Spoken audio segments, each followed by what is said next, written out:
मुसलमानन जो ईमान अकीदो आहे त हयात बादल ममात ऐं यौम महशर अचण वारो आहे। फैसले वारो ॾियारो ऐं क़यामत जो ॾींहुं ज़रूर ईंदो। यौम महशर जंहिंमें हर इंसान खे वो आम माण्हू आहिनि या नबी ऐं वली रसूल आहिनि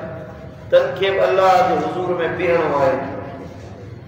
होरनाक ॾियारो जे ॾियारे ते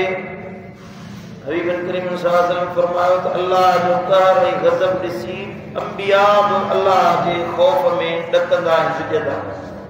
हू ॻाल्हाइण वारो न हूंदो। हीअ ज़मीन ड्रामे जी बणाई हूंदी। पट जेको आहे मिट्टी जो आहे, गर्मी सर्दी में इंसान जी मदद कंदो आहे। हिन ज़मीन खे ड्रामे जो बणायो वेंदो ऐं सिज लही अचे हिकु गिराट बराबरि हेठि पहुचंदो, साम्हूं अची बीहंदो। हींअर ॾिसो जून जुलाई में सिज जे मथां बीहंदो आहे त हुनजी गर्मी तपश अहिड़ी थींदी आहे माण्हू कमकार कोन करे सघंदो आहे। पूरो जिस्म इंसान जो पघर में शल थी वेंदो आहे। साईं करीमन फरमायो सिज हेठि लही ईंदो, कुर्बत हुनजी एतिरी हूंदी जो माण्हू हुनजे तपश में पिया पिजरंदा ऐं बचंदा ऐं माण्हू सायो तलाश कंदा, पर क़यामत जे ॾियारे को सायो न हूंदो जंहिंजे हेठां बीही माण्हू मांझा जीअं टारींदा आहिनि। गर्मी जी मौसम हूंदी आहे, को वण को दीवार भित मन हुनजो सायो ॻोल्हियूं हुन में मांझा को टारूं। मंझंदि जे वक़्त में गर्मी जी मौसम में माण्हू सायो तलाश कंदो आहे, पर क़यामत जे ॾियारे को सायो न हूंदो। हबीब करीम सल्लल्लाहु अलैहि वसल्लम फरमायो त हिकिड़ो सायो हूंदो जेको अल्लाह जे अर्श में अल्लाह जो सायो। महशर में अल्लाह जे अर्श जो सायो हूंदो, बाक़ी ॿियो को साहिबान को छपर को छांव न हूंदो। खुश नसीब हूंदा उहे माना जन के अल्लाह ताला अर्श मुअल्ला जो सायो नसीब फरमाईंदो। सुभान अल्लाह। जन्नत में जेके वेंदा न, हर जन्नती के अर्श जो सायो नसीब न थींदो। हर जन्नती के बि उहे परियां बीठल हूंदा। महशर जो मैदान ख़ुदि हिकिड़ो अज़ाब जो हिसो आहे, पर ॿिया त अज़ाब ठहियो, पर इहो महशर जो जेको होलनाकी वारो 50,000 सालनि जो ॾियारो आहे, हर माण्हू खे हुन में बीहणो पवंदो। हे असां 10 कलाकनि जे गर्मी में बीह नथा सघूं। ॿुधायो त 50,000 साल कीअं बीहंदासीं? उन क़यामत में महशर जे मैदान में अर्श मुअल्ला जो सायो कीअं मिलंदो, सो मुंहिंजे दिलबर नबी फरमायो। साईं फरमायो 7 खुश नसीब अहिड़ा आहिनि,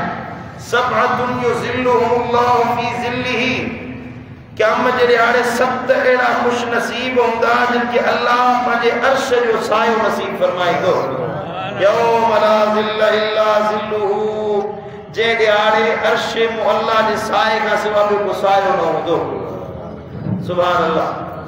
7 खुश नसीब अहिड़ा आहिनि जिनखे अल्लाह अर्श जो सायो नसीब कंदो। 7 आदतूं हिकिड़ी जॻह ते नथियूं जमा थी सघनि, भला का हिकिड़ी आदत नसीब थी वञे। तवज्जो आहे मुंहिंजे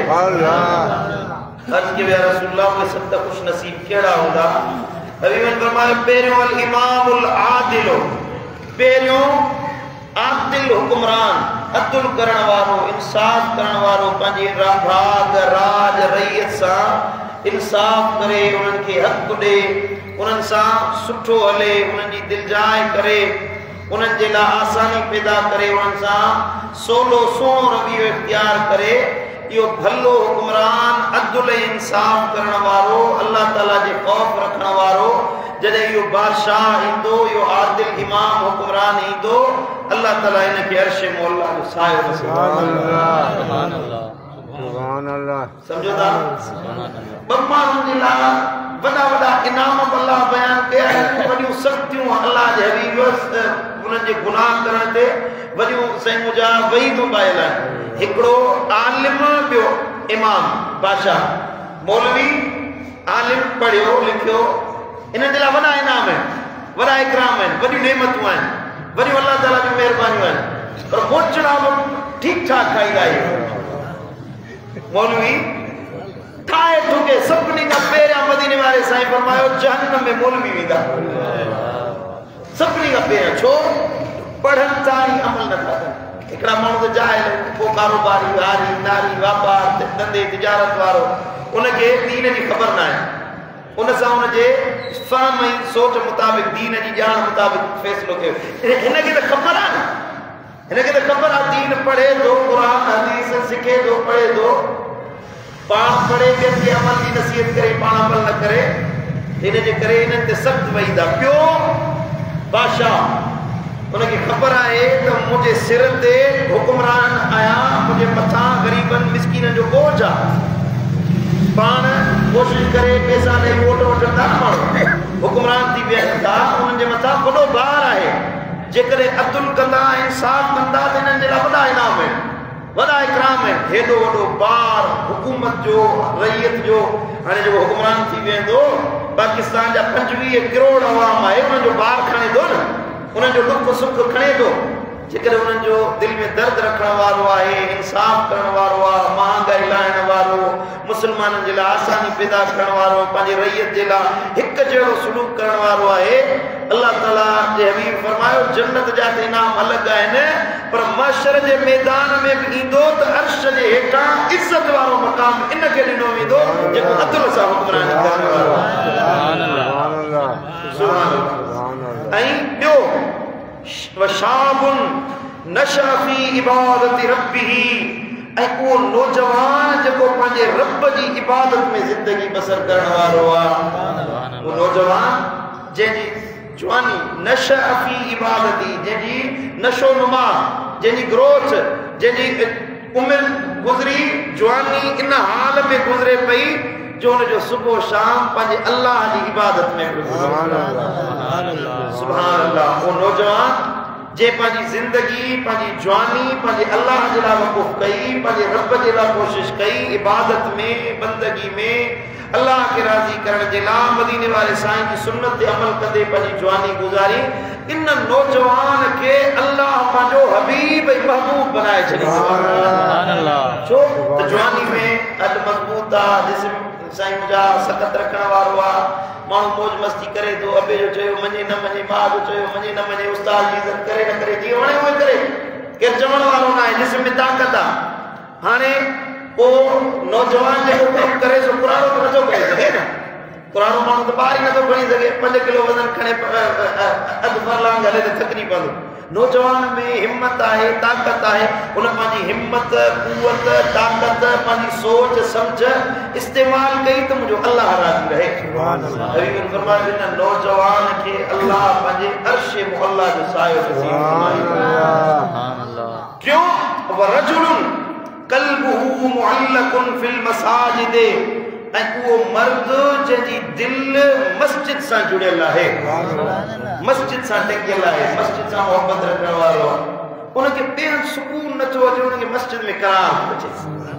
साईं करीमन फरमायो मोमिन जॾहिं मस्जिद में ईंदो आहे ईअं करार वठंदो आहे जीअं मच्छी खे सुकी खां खणी पाणी में विझिबो आहे मोमिन माण्हू मच्छी खे पाणी मां ॿाहिरि कढो न लुछंदी तड़पंदी फटकंदी रड़ियूं कंदी पाणी में विझो छा थींदो करार अची वेंदसि सुकून अची वेंदसि मदीने वारे साईं फरमायो मोमिन मच्छी वांगुरु आहे मुनाफ़िक जो मिसाल ईअं आहे जो मस्जिद में ईंदो ईअं महसूस कंदो ॼण पिंजरे खे पखीअ खे पिंजरे में बंदि कयो वियो पखी खे पिंजरे में बंदि कयो त कमड़ाटियूं हणंदो पर हणंदो रड़ियूं कंदो दाऊं कंदो खोलियो त मारदा थिया हवा होॾा मां मुनाफ़िक माण्हू मस्जिद में ईंदो सुख न ईंदुसि करार न ईंदुसि उनजी दिलि से मस्जिद में न लॻंदी बस घड़ी खे ॾिसंदो मुले खे ॾिसंदो वरी ॾिसंदो जान छुटे त मस्जिद खां ॿाहिरि निकिरा दुआ ई पूरी कोन थींदी त इहे वठी लूह पाईंदा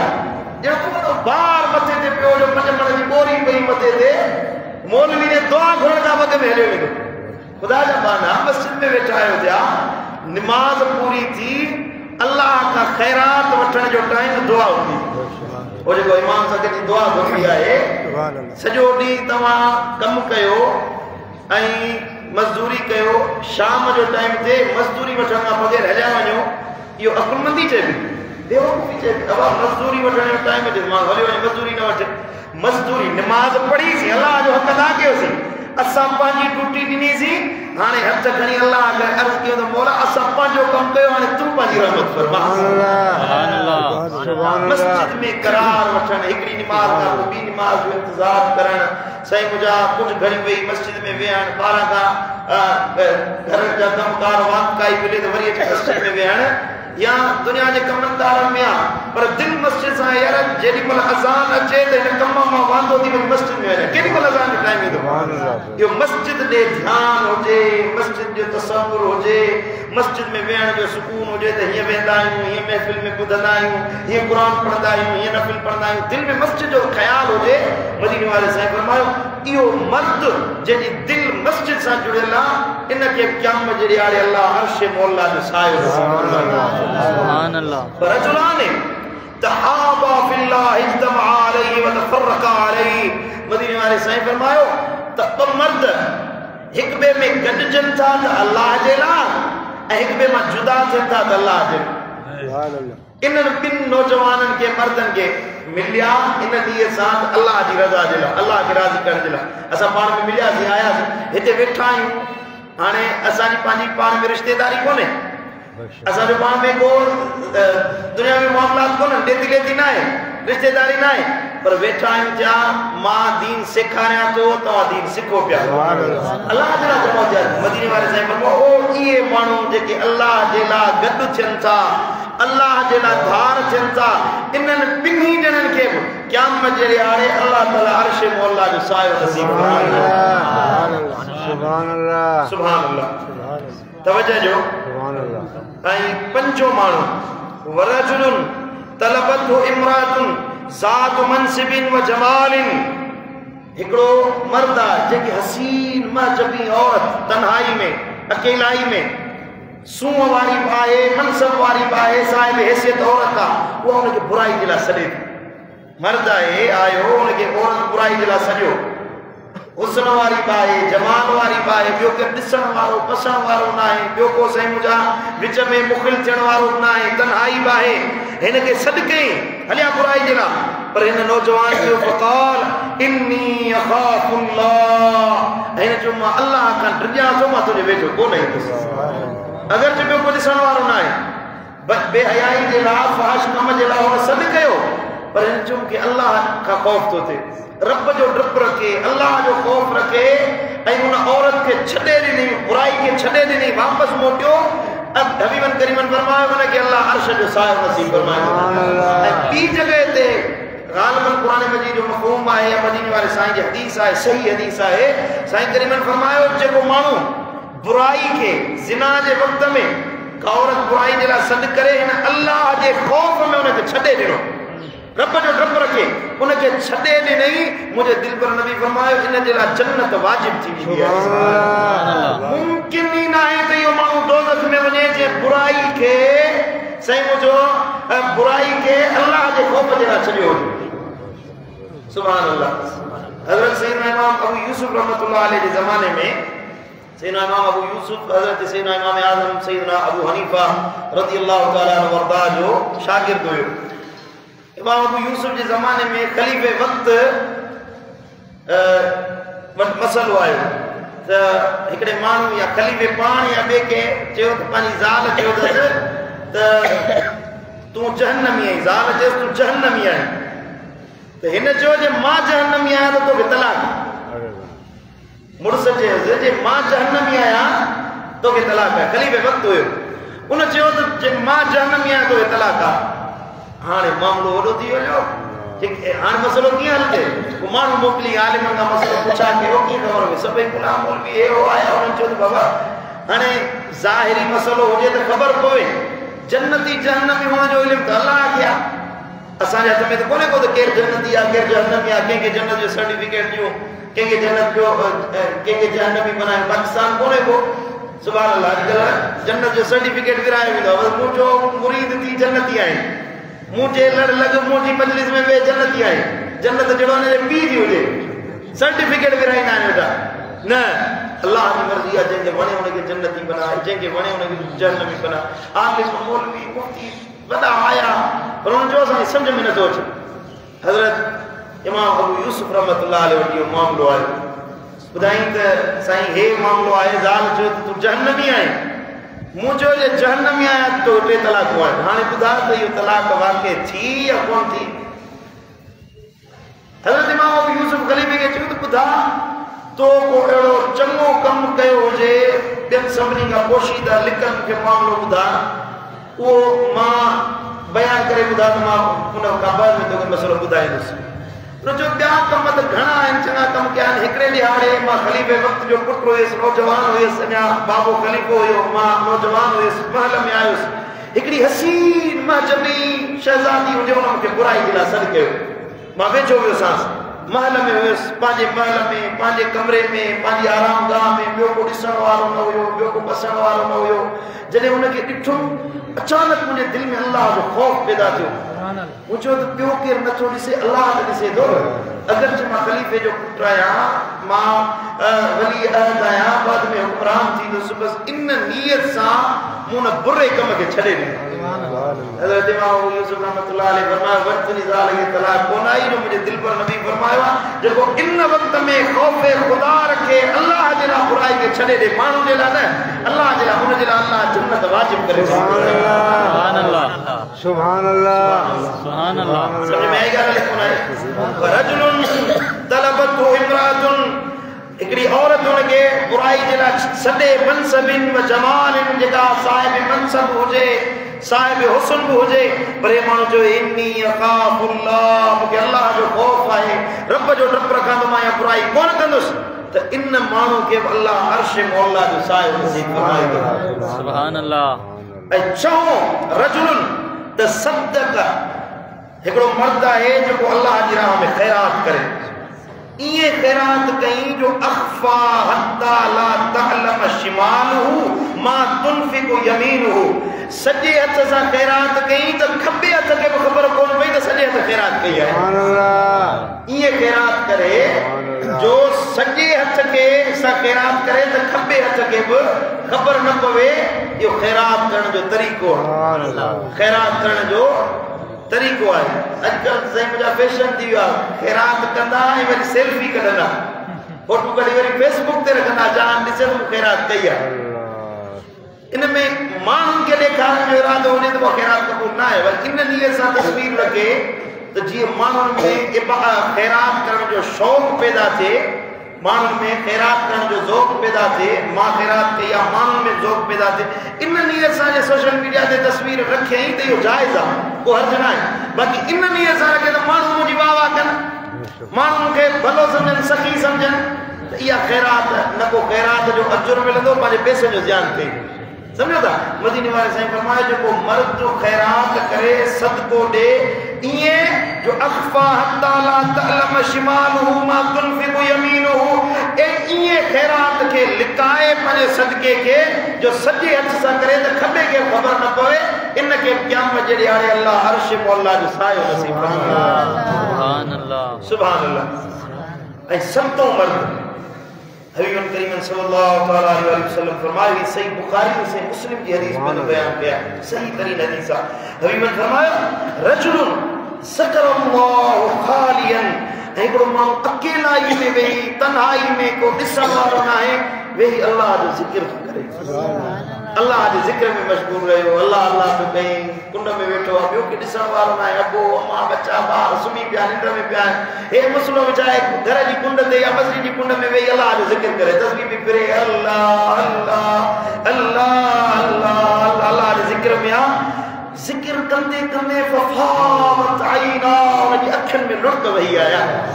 उनजे अखियुनि में पानी वही आयो रोअण लॻो अल्लाह जी मोहब्बत में अल्लाह जे ज़िक्र जे मवद्दत में अल्लाह जे ज़िक्र जे उन चाशनी में अहिड़ी लज़्ज़त अची वियसि अहिड़ो मज़ो अची वियसि अल्लाह जी यादि में उनजी दिलि नरम थी वई उनजे अखियुनि मां लुड़क वही आया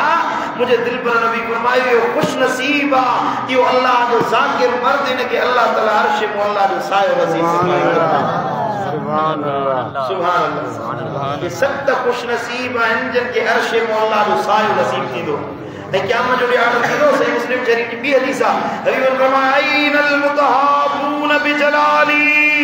मुझी अज़मत जे ख़ातिर हिक ॿिए में मोहब्बत रखण वारा किथे आहिनि सुभान अल्लाह अल्लाह जे ख़ातिर रब जे खातिर एक बे में मोहब्बत रखण वाला किथे इन वो मानो इंदा साईं फरमायो वो कलील वो थोड़ो तादाद हुंदो उन जो जमा जो थोड़ो तादाद हुंदो अल्लाह फरमाइंदो अल यौम उज़िल्लुहुम फी ज़िल्ली यौम ला ज़िल्ल इल्ला ज़िल्ली अज मुझे अर्श जे साए का सिवा ॿियो को सायो नाहे अचो मुझे खातिर मोहब्बत रखण वारो अज मां अल्लाह तआला के पंहिंजे अर्श जे साए जे हेठां जाए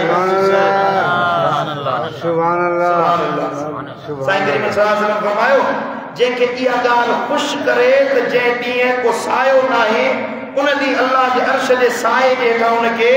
वेहण नसीब थिए त उहो तंग दस्त जी तंगी आसान करे उनजी तकलीफ़ लाहे इन माण्हू खे अल्लाह अर्श जो सायो नसीब फरमाए थो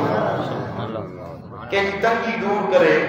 को मक़रूज़ आहे कर्ज़ नथो लाहे सघे उनजो कर्ज़ लाहे को मोहताज आहे अहिड़ी मोहताजी आहे जो उनजी कंहिंखां घुर सुवाल नथो करे सघे परेशान आहे उनजी मोहताजी लाइ उनजी तंगी लाइ उनजी कंहिंजी का तकलीफ़ आहे को माण्हू अहिड़ी तकलीफ़ में आहे तुंहिंजी मदद सां उनजी तकलीफ़ लही सघे थी मुंहिंजे दिलि पर नबी फरमायो कंहिंजी तकलीफ़ लाइ अथई कंहिंजी तंगी लाइ अथई कंहिंजी परेशानी लाइ अथई अल्लाह ताला क़यामत जे ॾियारे उनखे अर्श मुअल्ला जो सायो अल्लाह ताला शान असांखे यौम महशर पंहिंजे अर्श जो सायो नसीब फरमाए असांखे ख़ुशी के ख़ुश नसीबनि में बनाए जेके इन जमात में हूंदा जेके अल्लाह जे साए जे हेठां हूंदा रब शान असां सभिनी खे अमल तौफ़ीक़ अता फरमाए आमीन अल्लाहुम्मा सल्ली व सल्लिम